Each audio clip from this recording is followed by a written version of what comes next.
Bom dia, meus amigos. Mais uma questão comentada da Fundação Getúlio Vargas. Estamos rumo à FunSaúde.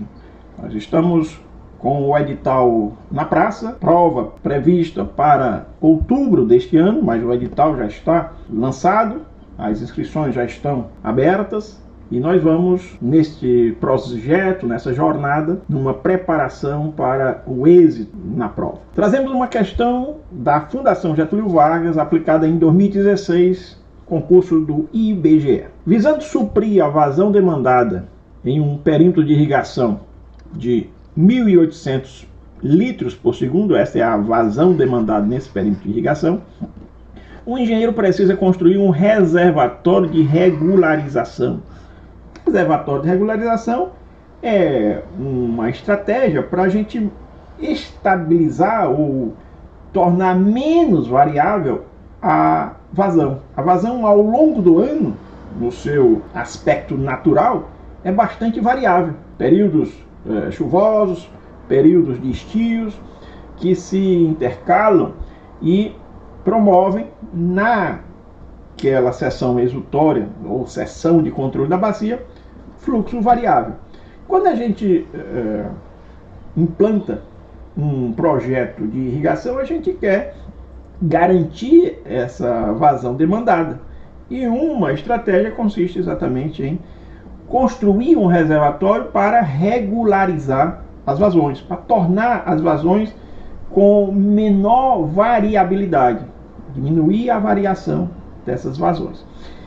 As vazões mensais médias, ou as vazões médias mensais em um ano crítico, estou analisando uma situação crítica, uma situação menos favorável, afluentes à seção transversal, seção de controle, que no caso corresponde ao exutório da bacia contribuinte, local em que eu pretendo construir esse reservatório de regularização. Quando a gente fala seção transversal, é a seção onde o barramento deve ser colocado. Seção exutória de uma bacia contribuinte. E essas vazões médias mensais estão apresentadas para o ano crítico. Estou considerando um cenário menos favorável para ter um maior nível de segurança. Então, de janeiro a dezembro, o que é que a gente percebe? Variação das vazões naturais. Eu tenho janeiro 3 metros cúbicos por segundo, fevereiro 3,6 metros cúbicos por segundo e assim por diante. Valores que vão mudando, né? Vão mudando. E aí, a primeira pergunta que surge é: essa vazão demandada pelo perímetro de irrigação, ele é compatível com as vazões afluentes nesta seção transversal? O que a gente tem em tese, teoricamente, desconsiderando um refinamento do modelo, mas de maneira bem expedita, bem simplificada, desconsiderando inclusive as perdas por evaporação, né, num primeiro momento, né, de pré-dimensionamento, é a média, a máxima vazão regularizada. Se alguém perguntar qual é a maior vazão que eu consigo regularizar, não é a que o engenheiro quer, não é aquela necessariamente que o meu perímetro irrigado demanda. É o que a natureza me provê. Então, seria a média das vazões. Se eu tenho aqui 12 valores ao longo do ano, a média desses valores é a máxima vazão regularizável, teoricamente. E essa média vai ser 3 mais 3,6 mais 3,1. Estou somando as vazões médias mensais. 3 mais 3,6 mais 3,1 mais 1,7 mais 1,3 mais 1,9 mais 2,5 mais 1,6 mais 1,1 mais 1,4 mais 3 mais 2,2. Se eu divido essa soma por 12, são 12 meses, eu tenho aqui que a vazão média é de 2,2 metros cúbicos por segundo. Essa é a maior vazão regularizável. Né? Teoricamente, essa é a maior vazão regularizável. E eu trago aqui uma boa notícia. A demanda de água no perímetro de irrigação é menor do que a máxima vazão teórica regularizável. Isso é positivo, isso é bom. Porque se não fosse, eu teria de redimensionar o meu perímetro de irrigação ou escolher um outro local para implantar o barramento do reservatório. Mas, como a vazão demandada é de 1.800, ou seja, 1,8 metros cúbicos por segundo, eu digo que é viável, né? É viável nesta primeira abordagem. E aí o que é que a gente percebe? Nos meses de janeiro, fevereiro, março, as vazões naturais estão acima da demanda. E aí a situação é bem favorável, não há problema. Não será por falta d'água que o meu projeto vai sofrer algum colapso, algum constrangimento. Não. Até o mês de março, tudo ok. Porém, quando eu estou no período de abril, maio, nesses 2 meses, eu percebo vazões naturais abaixo da média. Isso volta a se reverter no mês de junho, julho. Mas quando eu estou agora nessa quadra de agosto, setembro, outubro, nesse período aqui, nesse trimestre, agosto, setembro e outubro, as vazões naturais são menores do que a vazão demandada. Prosseguindo aqui, mês de novembro tranquilo, mês de dezembro tranquilo, acima de 1,2. E aí, o que é que nós queremos verificar? Vamos prosseguir com o enunciado. Determine o volume d'água mínimo a ser armazenado no reservatório. Então vamos aqui voltar para a análise da minha tabela. Eu tenho 2 períodos críticos. Um período abril e maio e um período agosto, setembro, outubro. Eu vou verificar qual o déficit hídrico. A princípio, a gente poderia até cogitar, então o déficit crítico é a soma dos déficits parciais, mês a mês, nesses meses de abril, maio, agosto, setembro e outubro. Porém, não é bem assim, não é tão imediato assim. Nós temos 2 períodos de déficit hídrico, porém, entre esses 2 períodos, eu tenho 2 meses supravitários, os meses de junho e julho. E aí, eu não preciso estocar a água toda no reservatório para os 5 meses.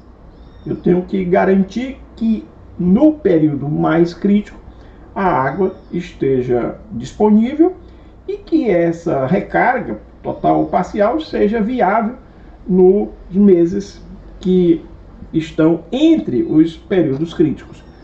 Me refiro aqui aos meses de junho e julho, que estão entre os períodos críticos, e os meses de novembro, dezembro, janeiro, fevereiro, março, que estão também entre os 2 períodos críticos. Então, estes meses, vou destacar aqui, esses meses são meses superavitários. E aí, quando eu falo em novembro, é novembro, dezembro, retornando. Janeiro, fevereiro e março. Vamos analisar cada um desses períodos críticos. No mês de abril, qual o déficit hídrico no mês de abril? Vamos aqui, de forma bem simplificada. 1,7 é o que eu preciso. 1,8 é o que eu preciso. 1,7 é o que eu tenho. Então, qual é o meu déficit? O meu déficit 0,1. Todos concordam. 1,8 é o que eu preciso. 1,7 é o que a natureza me oferece. Então eu tenho um déficit de 0,1 a cada segundo. 0,1 metro cúbico a cada segundo. Mas um mês tem 30 dias. E eu vou considerar todos os meses com 30 dias. Abril, de fato, tem 30 dias. Mas maio são 31 dias. Eu vou considerar tudo com 30 dias porque eu estou fazendo um cálculo expedito e simplificado. Isso não acarreta nenhum dano severo na minha estimativa. Então, 0,1 vezes 30 vezes o número de segundos num dia. 24 vezes 60 vezes 60, isso a gente já sabe que vale 86.400. Vamos fazer esse cálculo aqui. Vamos fazer esse cálculo aqui também. Só que o déficit em maio, ele é mais acentuado. O déficit aqui é de 0,5, 1,8 menos 1,3, 0,5. Também vou considerar 30 dias no mês de maio, vezes 86.400 número de segundos. Vou fazer este cálculo aqui para agosto. O déficit é 0,2 vezes... Já a gente contabiliza os valores e anota. 0,2 vezes 30 vezes 86.400 igual. Vou colocar aqui de maneira mais organizada. Em setembro, o déficit ainda mais acentuado. O déficit ainda mais acentuado. Atinge uma criticidade maior, né? 0,7 vezes 30 vezes 86.400. Aqui em outubro, e aí estamos já no derradeiro mês deficitário, o déficit é de 0,4. Lembrando, 0,4, 1,8 menos 1,4. 0,7, 1,8 menos 1,1. Multiplica aqui por 30 dias. Ah, mas outubro é um mês de 31 dias. Considero tudo de 30 dias. O cálculo vai ficar mais simplificado. Vezes 86.400. Vamos anotar esses valores. Fazendo aqui o cálculo. Mês de maio, o mês de abril, 0,1 vezes 30 vezes 86.400. Eu obtenho aqui 259.200 metros cúbicos, 259.200 metros cúbicos, No mês de abril, 259.200 metros cúbicos. Essa é a dimensão do meu déficit. No mês de maio, 0,5 vezes 30 vezes 86.400. Isso resulta 1.296.000 metros cúbicos. 1.296.000 metros cúbicos. No mês de agosto, 0,2 vezes 30 vezes 86.400, eu anoto aqui, 518.400 metros cúbicos. No mês de setembro, 0,7 vezes 30 vezes 86.400, 1.814.400 metros cúbicos. Para finalizar, no mês de outubro, 0,4 vezes 30 vezes 86.400, eu tenho 1.036.800 metros cúbicos. Muito bem. E aí vamos reunir os meses em bloco, né? O período de déficit que a gente tem aqui, abril e maio, vai resultar num déficit acumulado, né, nesses 2 meses de 259.200 mais 1.296.000. Somando aqui, nesses 2 meses, abril e maio, vou chamar de período P1, período crítico P1, eu tenho 1 milhão. Esse é o somatório dos 2 déficits, dos 2 meses, abril e maio, em que eu tenho vazão natural menor do que a vazão demandada. Então aqui eu vou escrever 1.555.200 metros cúbicos. O período P2, o que vem a ser o nosso período P2? É o período agosto, setembro, outubro. E aí eu vou somar 518.400, 1.814.400, 1.036.800. Se eu somo aqui, eu encontro 3.369.000 2.600 metros cúbicos. Agora nós vamos analisar os resultados, né? Analisar os resultados. Eu preciso somar essa volumetria do P1 com a volumetria do P2? Depende. Vamos observar que entre os dois períodos críticos, nos meses de junho e julho, eu tenho um superávit. Superávit 0,1 aqui e um superávit de 0,7 aqui. Esses dois superávites, eles conseguem retomar a capacidade do reservatório. Eles conseguem fazer a recarga do meu reservatório.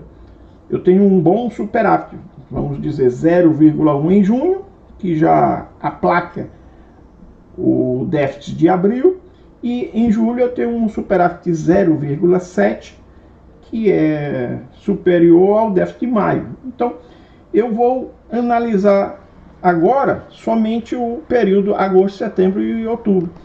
Com isso, eu posso concluir que se o meu reservatório tem esta capacidade de 3.369.600 metros cúbicos, eu consigo atender a demanda. E veja, este somatório, déficit de agosto, déficit de setembro, déficit de outubro, ele vai fazer com que ao final de outubro o meu reservatório esteja seco. Porque toda essa volumetria vai ser consumida em razão dos déficits, agosto, setembro, outubro. Final de outubro, virando para novembro, meu reservatório estará seco. E aí, como atender ao perímetro? Novembro já é período superavitário. Novembro eu já tenho mais vazão natural do que o meu perímetro demanda. Dezembro também superavitário. Janeiro, fevereiro, aí eu tenho uma oportunidade de encher novamente o meu reservatório. Quando eu estiver na virada de março para abril, ou seja, ingressando num novo período crítico, o meu reservatório estará cheio.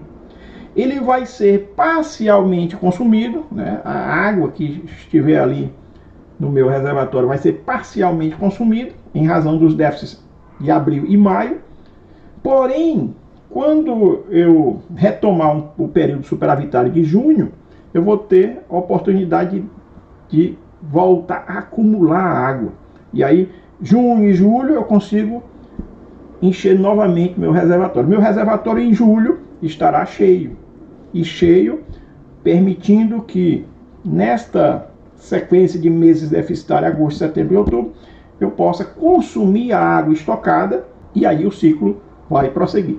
Lembrando que a gente está analisando aqui um ano crítico, ou seja, nós estamos até a favor da segurança, com a ressalva de que nós não estamos contemplando aqui nessa análise a evaporação, que pode ser muito severa, mas com relação à escolha do ano, nós estamos fazendo com muita cautela, pegando o ano crítico, não estou me espelhando no ano favorável de chuva, eu estou considerando um ano bastante crítico, né, ou com baixa pluviosidade, consequentemente com pouca vazão natural.